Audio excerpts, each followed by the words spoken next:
पृथ्वी सभी मनुष्यों के ज़रूरतों को पूरा करने के लिए पर्याप्त संसाधन प्रदान करती है, लेकिन उसके लालच को पूरा करने के लिए नहीं।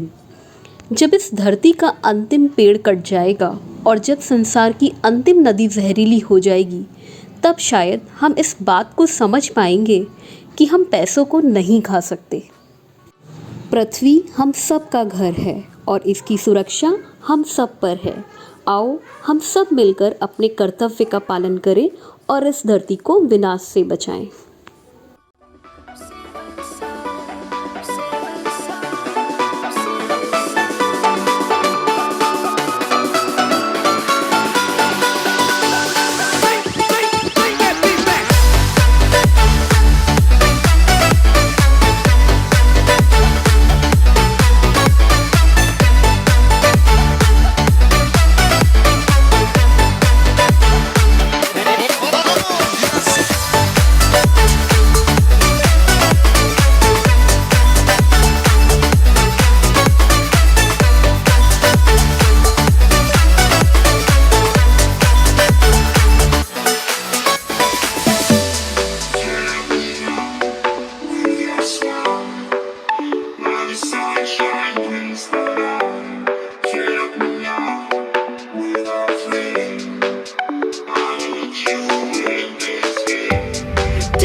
अगर आपको ये वीडियो पसंद आया तो इसे लाइक करें, शेयर करें और हमारे चैनल को सब्सक्राइब करें।